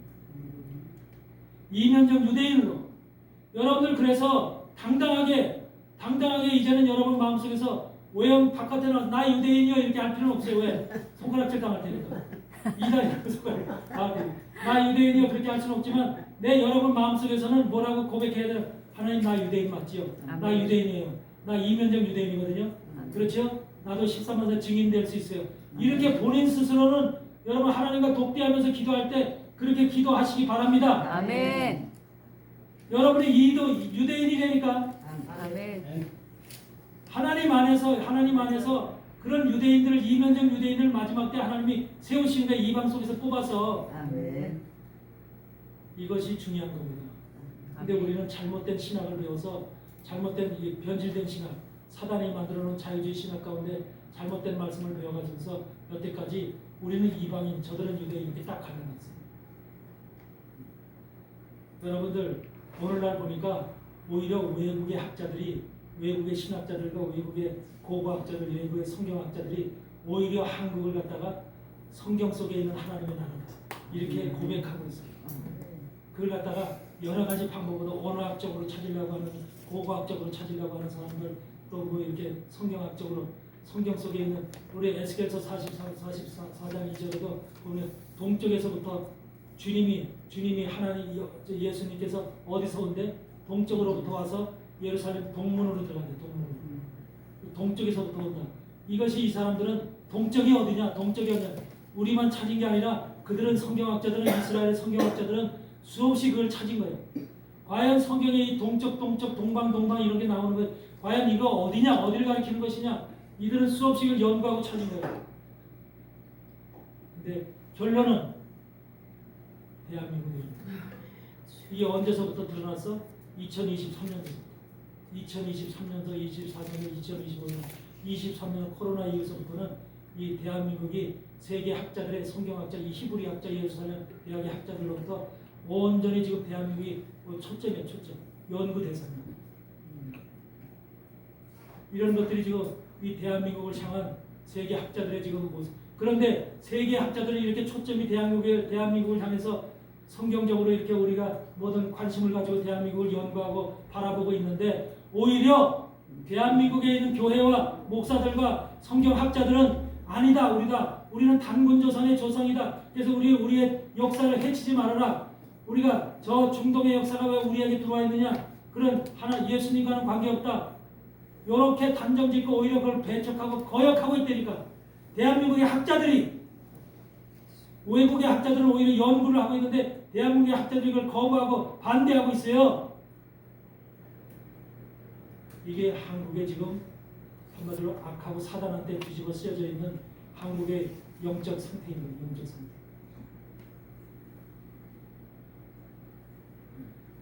여러분들에게는 진짜로 새로운 사명이 보여드립니다. 마지막 때 사명, 주의 재림하신. 여러분들 재림 기다려요? 네. 주님 재림 네. 기다리죠? 네. 재림 기다릴 때 재림을 기다리는 사람. 여러분 재림이 어떤 때 나타난다? 누구에게 나타난다고 그랬어요? 주님은 두 번째 나타나실 때 누구한테 나타난다고 그랬어요? 기다리는 자에게 나타난다고 그랬어. 뭐는 우리 히브리서 9장 29절 보세요. 28절 보세요. 히브리서 9장 28절. 히브리서 9장 28절. 이와 같이 그리스도도 많은 사람의 죄를 담당하시려고 단번에 들이신 바 되셨고 구원에 이르게 하기 위하여 마지막 심판의 시간은 주님이 재림하시는 것은 구원을 완성시키고 구원에 이르기 위해서 오시는 거잖아요. 구원에 이르게 하기 위하여 죄와 상관없이, 초림 때는 죄 때문에 왔지만 죄와 이제는 상관없이 자기를 바라는 자들에게, 예수 그리스도의 재림을 바라는 자들에게 두 번째 나타나시리요. 예수님을 바라는, 예수님의 강림을, 예수님의 재림을 바라는 자들에게 두 번째 나타난다는 거예요. 바라지 않는 자들에게 왜 나타나겠느냐, 주님이. 여러분들이 만약에 예수님이라고 쳐도 여러분들을 기다리지 않는 사람한테 왜 여러분들이 가서 나왔다 그러겠어요? 예? 아, 주님 오시옵소서, 주님 오기를 학수고대하고 내가 몇 날 며칠 정말 이 주님을 바라고 얼마나 내가 주님을 찾았는지 몰라요. 그렇게 고대하는 사람한테 주님이 나왔다고 해야지 서로 반가움으로 서로 포옹을 하고 우리가 사랑을 나누잖아요. 관심이 없는데 뭔 사랑을 나눠요, 뭔 사랑을. 바로 이것이 바로 우리가 마지막 때 근데 마지막 때 이렇게 주님이 나타날 때, 바라는 자들에게 나타날 때, 바라는 자들에게는 조건이 있잖아. 바라는 자들이 갖춰야 될 조건이 있잖아. 그럼 어떤 자들이에요? 바라는 자들이 가져야 될 조건이 뭐예요? 여러분, 우리 성경은 구약과 신약으로 되어 있죠. 구약과 신약이 한 묶음으로 되어 있죠. 그래서 그걸 우리는 하나님의 말씀이다. 주님의 복음과 구약의 말, 율법과 복음이다 이렇게 얘기하지만 사실 다시 성경이다 이렇게 얘기하죠. 성경. 그렇죠. 그런데 그거 외에, 그것이 바로 말씀이라면 그 말씀 외에 특별히 주신 말씀이 뭐예요? 특별히 주신 말씀. 마지막 때를 위해서 특별히 하나님께서 별도로 구약과 신약의 말씀 외에 별도로 주신 말씀이 있잖아요. 요한계시록. 그게 요한계시록이잖아요. 요한계시록. 그래서 그 요한계시록은 우리가 반드시 마지막 때 읽어야 되고 반드시 깨달아야 되고, 그래서 주님의 재림을 기다리는 사람들은 반드시 요한계시록을 알아야 됩니다. 그래서 우리가 보면 베드로후서를 보세요.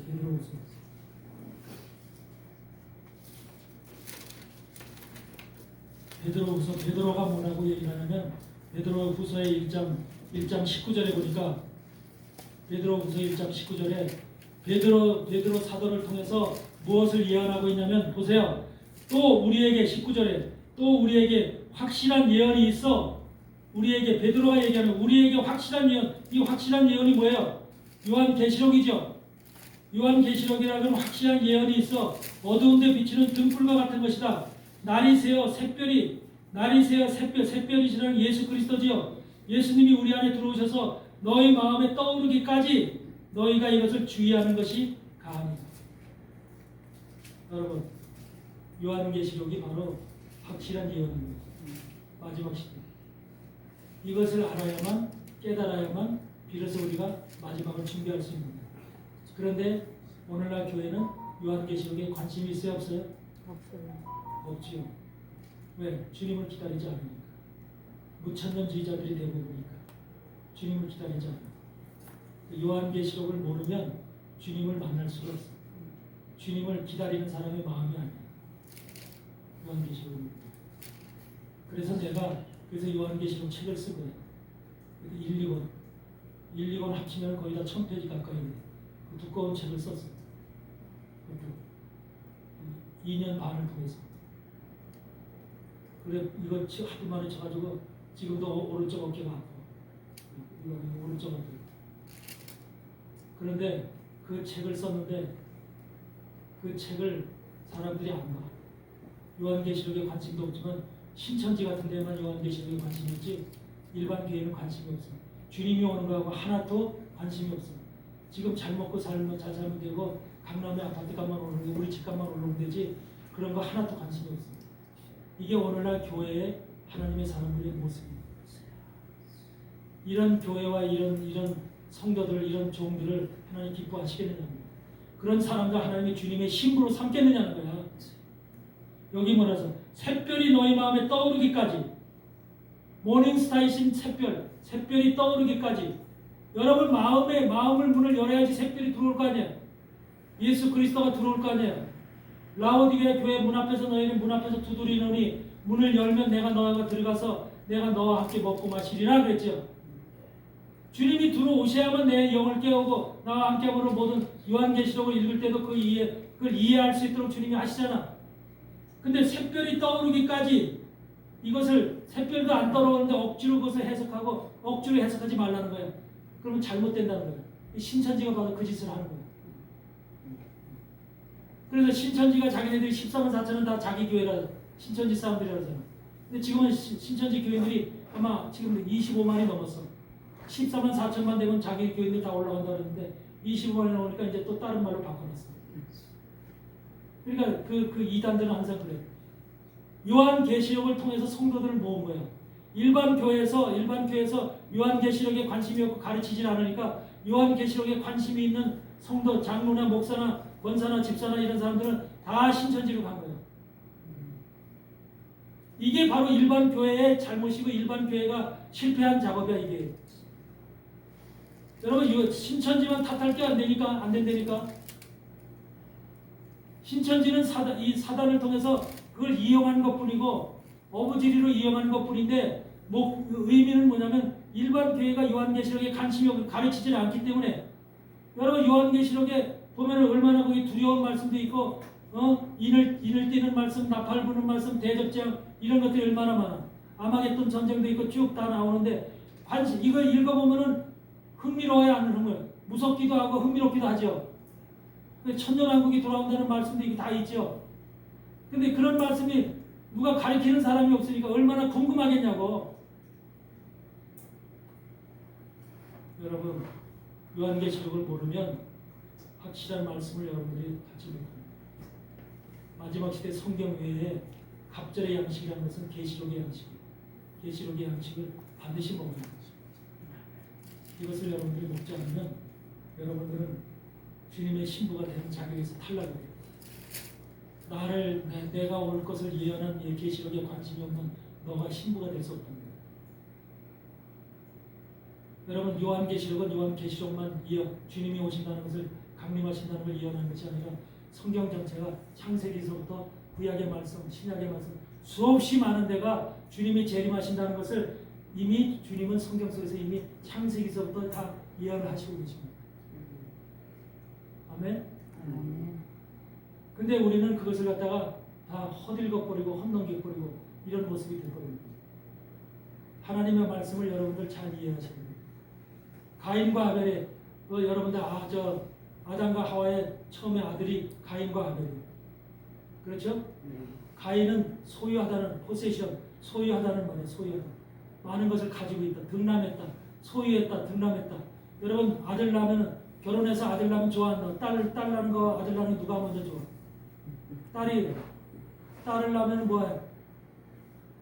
기분이 좀 찜찜하지? 근데 지금은 딸 낳는 거 더 좋아해요. 근데 요새는 시대가 바뀌어서 그렇지만 옛날 노인들은 전부 다 맞아요. 아들 낳으면 기뻐하고 며느리도 사랑받고 그러죠.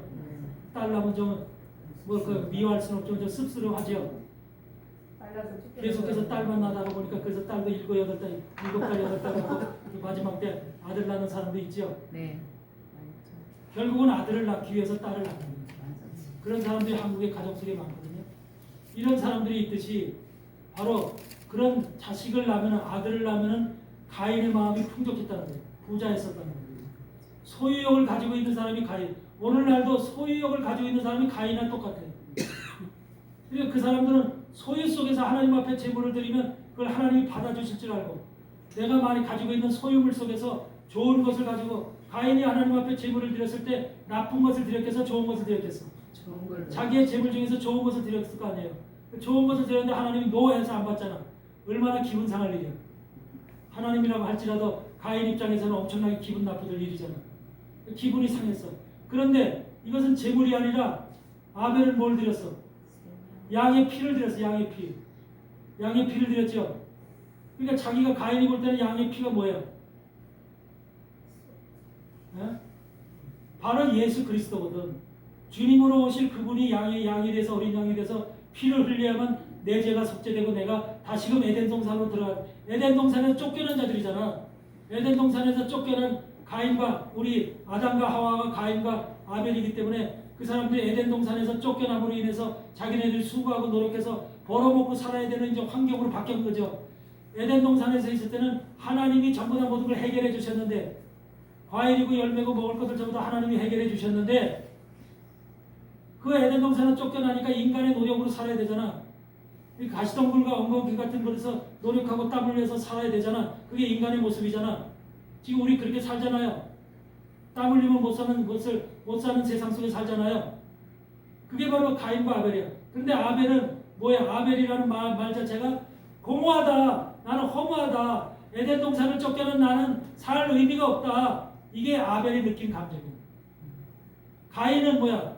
아유 나는 농사져서 많은 걸 소유하면 아주 이것을 기뻐. 자식 낳으면 기뻐. 세상 사람들과 똑같은 거죠. 오늘날 사람들이 전부 다 그런 걸 기뻐하잖아요. 재산 많아지고 소유를 많아지고 그러면 아유 내가 부자가 됐다 기뻐 그러잖아요. 근데 아벨은 에덴 동산을 하나님을 떠나서 에덴 동산을 떠난 그 마음이 너무너무 우리는 아무것도 아니야. 이제 우리 인생은 끝났다는 거예요. 아벨 속의 마음과 가인이 갖고 있는 마음은 전혀 천지차이인 거예요. 그래서 아벨은 나는 마음이 허무하고 정말로 뭘 할 수가 없고 세상 일에는 전혀 뭔가 잡히지도 않고 그 아벨 속에는 뭐가 있어?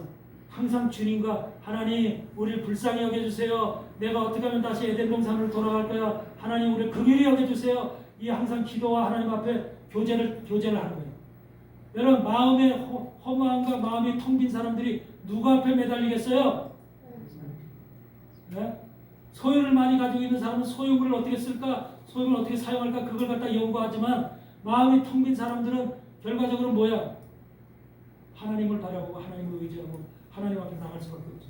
이게 아벨의 마음인 거예요. 그러니까 공허한 마음, 예수 그리스도의 십자가 피의 마음을 피를 발견한 거예요. 아벨은 영적인 사람이 됐고 가인은 육적인 사람이 된 거예요. 근데 그러니까 하나님은 아벨의 제사를 받아들이니까 피를 받아들이니까 가인의 입장에서 봤을 때는 얼마나 화딱지가 날 일이야. 그러니까 아벨을 죽이는 거야. 요거 죽이는 게 가인이 아벨을 죽이는 것이 요게 창세기에 기록되어 있는 말씀이지만 역사 속에서 인류 역사 속에서 요렇게 될 것이라는 것을 얘기하고 있는 거야. 예수 그리스도를 바로 죽일 것을 악의 세력들이 바로와 같은 로마 황제가 바로 명을 내려서 이 죽일 것을 이스라엘의 대제사장들이 힘을 가진 제사장들이 예수 그리스도를 죽일 것을 이미 예언하고 있는 말씀에 그게 어린 양이 되신 그분이 피를 흘려서 죽을 것을 이미 아벨을 통해서 보여주신 거라 치라니까. 근데 물질에 가지고 있는 누구한테 죽음을 당해? 권력을 가지고 있고 물질을 가지고 있는 그런 세상의 힘을 가지고 있는 그런 자들에 의해서 예수님이 죽음을 당하는 거죠. 오늘날도 교회가 앞으로 종말에 그런 모습이 됩니다. 그런 모습. 그런데 하나님이 선택되어진 사람, 하나님의 말씀으로 세워진 사람들은 하나님께서 절대로 그들을 그냥 내버려 두질 않습니다. 그들을 붙잡아 주시고 인내의 말, 필라델피아 교회에게 얘기하듯이 인내의 말씀을 지켰은즉 내가 너를 환난으로부터 피하게 해주시라. 환난으로부터 피하게 해주신데 인내의 말씀을 지켰기 때문에. 그러니까 말씀은요, 주의 재림이 올 때까지, 주님의 재림이 이 땅에 재림하실 때까지 말씀을 붙잡고 끝까지 인내하면서 나가는 것이 그만큼 중요한 거예요. 아유, 안 올 것 같아. 아유, 베드로후서에 얘기하는 것처럼 아유, 뭐 오시겠어? 하늘과 땅이 옛날에 만들어 놓는데 그대로 있는데 뭘 오시겠어? 조롱한다잖아, 조롱. 베드로후서에 나오죠. 하나님의 창조를 조롱하고 있어요. 지금도 수많은 주의 자유주의 신학을 믿고 있는 주의 종들이 무슨 예수님이 오시는 거예요?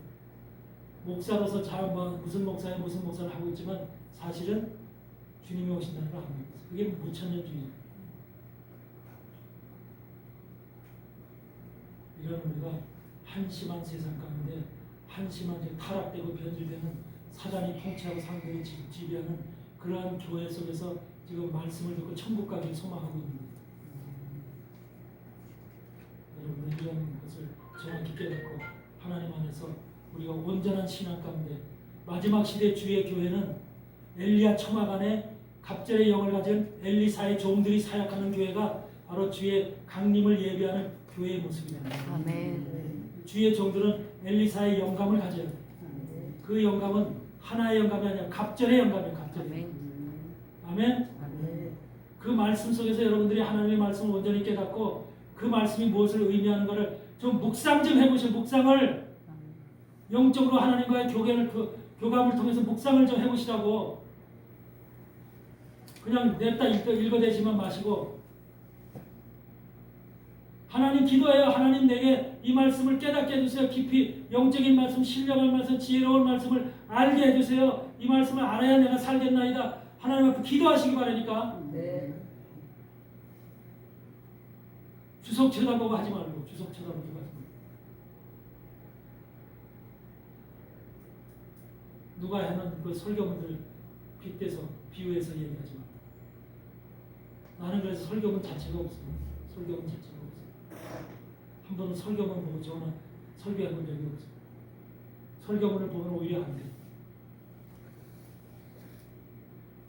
어떤 사람들은 그래요. 어떻게 말씀이 다 여기서 기억나네. 나는 말씀 전하려면 여기서 딱딱 하나님이 짚어주시고 구약에 무슨 말씀, 저 신약에 무슨 말씀 이렇게 딱 왔다 이렇게 짚어주시고 내가 머리가 좋아서 그런 게 아니라 하나님께서 성령께서 이렇게 일하시는 거예요.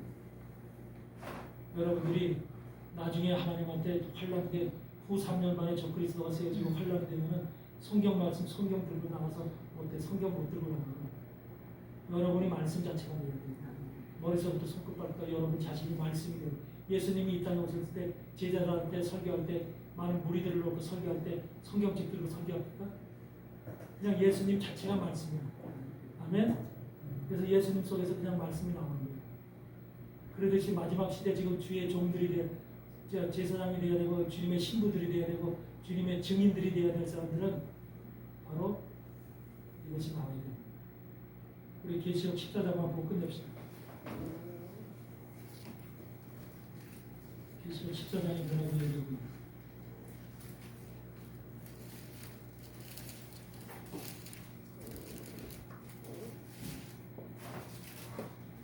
계시록 14장 1절을 보니까 1절부터 보니까 또 내가 보니 보라 어린 양이 시온산에 섰고 그와 함께 14만 4천이 섰는데 그 이마에 어린 양의 이름과 그 아버지의 이름을 쓴 것이 있도다. 내가 하늘에서 나는 소리를 들으니 많은 물소리도 같고 큰 내성도 같은데 내게 들리는 소리는 검은 것 타는 자들의 그 검은 것 타는 것 같더라. 저희가 보호자와 내 생물과 장로들 앞에서 새 노래를 부르니 그래서 여러분들 앞으로 새 노래를 알아야 돼. 새 노래가 무슨 노래니? 이 사람들만 불러요. 새 노래를 부르니 땅에서 구속함을 얻은 14만 4천인 밖에는 능히 이 노래를 배울 자가 없도다. 이 노래는 배워야만 하는 거예요.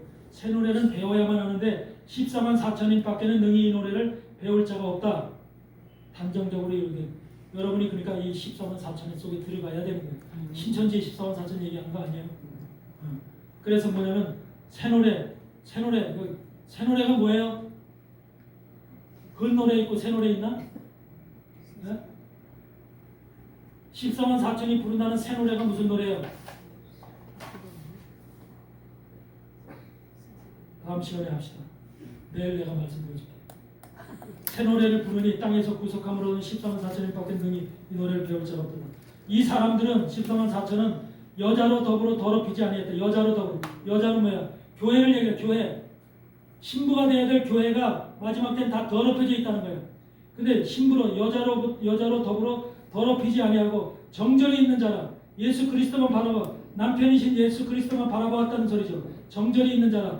어린 양이 어디로 인도하는지 따라가는 자며 사망의 길이든 죽음의 길이든 저 영광의 길이든 주님이 어디로 인도하든지 따라가는 자며 사람 가운데서 구속을 받았다. 우리도 인간인데 인간 가운데서 구속을 받아 처음 익은 열매래. 처음 익은 열매.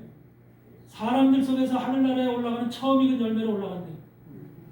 요제가 돼서 처음 익은 열매로 하나님과 어린 양에게 속한 자들이니 하나님과 어린 양에게 속한 자들이니 그러면서 그 입에 거짓말이 없고 흠이 없는 자들입니다. 이게 바로 14만 4천에 대한 그 사람들의 모습입니다. 14만 4천은 흠이 없는 자들, 거짓말이 없는 자들. 이 땅에서 우리 똑같은 사람인데 사람 속에서 구속을 받아서 바로 하나님께서 하나님과 어린 양에 인정하는 사람입니다. 이런 사람입니다. 근데 그 사람들은 새 노래를 부르는 사람입니다. 새 노래. 새 노래를 부르는 사람은 이 땅에 그 사람들밖에 없다는 거예요. 지구상에 그 사람들밖에 못 부른다는 거예요. 그럼 새 노래가 뭔지 알아야 되지. 새 노래가 저기서 요새 트로트 가수들 노래하듯이 그런 노래가 아니야. 새 노래가. 네? 성경 속에 있다니까. 성경 속에 새 노래가. 그게 예언의 노래래. 주님이 재림하시는 예언의 노래야. 예언의 노래고 주님이 이 땅에 오실 때 적그리스도가 어떤 모양으로 오시니 적그리스도의 실체를 보여주는 노래야. 그러니까 새 노래를 부르는 자는 적그리스도가 어떤 사람인지 알아. 어떤 모습으로 올지도 알고. 새 노래를 부르는 자들. 근데 이 노래는 배워야 합니다. 새 노래를 배워야 합니다. 방송에서 TV에서 나오는 노래가 아니라는 소리야. 아멘? 아멘. 여러분들이 하나님 말씀을 바로 듣고 깨달아서 정말로 예수 그리스도의 신부, 제사장, 하나님의 아들, 주님의 거룩한 제사장들이 되어서 왕같은 제사장들이 되어서 천년왕국에서 주님과 영화를 누리시기를 주의 이름으로 축복합니다. 아멘. 이것이 마지막 시대 우리의 신앙의 목표가 골이 신앙에서 그냥 죽어서 천국 가는 건 아무 의미가 없는 거야. 죽어서 천국 가는 건 아무 의미가 없는 거야. 우리가 살아서 어떻게 해야 돼? 천년왕국으로 들어가야 돼. 천년왕국. 부활체가 돼서 천년왕국으로 들어가서 주님과 천년 동안 우리가 이 땅에서 천년 동안 주님과 이 땅에서 6천년 동안 사단이 다스려서 사단이. 그렇죠? 이제 남은 천년을 주님이 천년왕국에서 우리가 주님이 약속하신 그 천년왕국 속에서 우리가 어떻게 살았는지 주님이 거기서 우리에게 어떤 모습으로 나타나고 또 우리는 어떻게 주님과 함께 살아가는지 그것을 보여주겠다는 거예요. 실제적으로 그런 세상에 들어가고 싶지 않아요? 그게 계시록 21장 22절에 나와요. 그런 나라 천년왕국의 충성되고 거룩한 성 예루살렘의 하늘에서 나한테 신부가 신랑을 위해서 준비한 것 같거든요. 거룩한 성 예루살렘 신부가 준비한 거예요. 거룩한 성 예루살렘을 신부가 준비해서 신랑에게 준비해.